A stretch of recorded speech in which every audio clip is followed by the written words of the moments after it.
So mga kaibigan, sasagutin lang natin yung katanungan ng ilan natin ng mga viewers dyan. Nagtatanong sila kung saan nga ba talaga nagbabase ng timing sa pagkambyo, ano? So, saan ba magbe-base ng timing, no? Kung tayo ay mag-change ng gear ng papuntang gear 2, gear 3, gear 4, gear 5, and gear 6, ano? Kung mayroong gear 6 ang inyong sasakyan. So mga kaibigan, sa video po na to, ipapakita ko sa inyo, no? Kung ano yung mga ginagawa at mga nangyayari at kung kailan talaga nagsishift ng gear. Ayan. So ilalagay ko po dyan sa screen. Yan, papakita ko dyan sa screen kung ano yung mga dapat na tinatapakan, kung kailan tayo magsishift ng gear. Yan, ilalagay ko dyan mga kaibigan. Magsishift ako ng gear hanggang gear 6, ano? So panoorin nyo ito mga kaibigan. So yung mga kaibigan, at this moment, nasa gear 1 po tayo ngayon.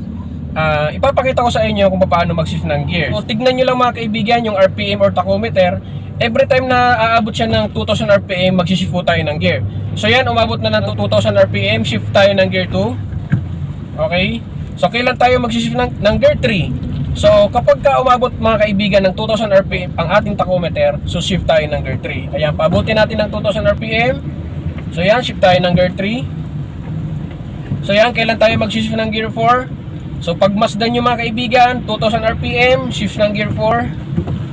Okay, so kailan tayo mag-shift ng gear 5? Check nyo ulit ang RPM natin, 2000 RPM, shift ng gear 5.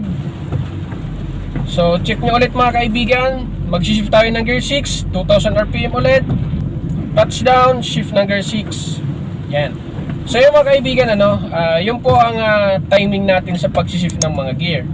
So, para po dun sa mga beginner at nag-uumpisa pa lamang mag-aral mag-drive, ayan, panoorin nyo po ito para at least magkaroon kayo ng idea kung kailan talaga ang timing sa pag-shift ng mga gear. So, yun po mga kaibigan, sana po nakatulong sa inyo ang video na to, no? This is a quick video lang mga kaibigan, para po dun sa mga nagtatanong at nagpapagawa ng video, ano? Tungkol sa shifting gear, no? So, yun po mga kaibigan, para po dun sa mga viewers ko dyan na nagre-request, nagtatanong pa rin talaga, no? Nagpapagawa ng video. Sabi ko nga po mga kaibigan, mag-member po kayo dito sa ating YouTube community para mas madali kong nagagawa ng video ang inyong mga request, ang inyong mga kahilingan. So pag member po kasi mga kaibigan, nagkakaroon po tayo ng special badge dyan sa ating comment section. Kaya mas madali kong nakikita at nababasa at nagagawa ng video. So yun po mga kaibigan, please join as a member dito sa ating YouTube community. At this is Driving with Archie at lagi nagpapaalala sa iyo na ingat sa pagmamaneho.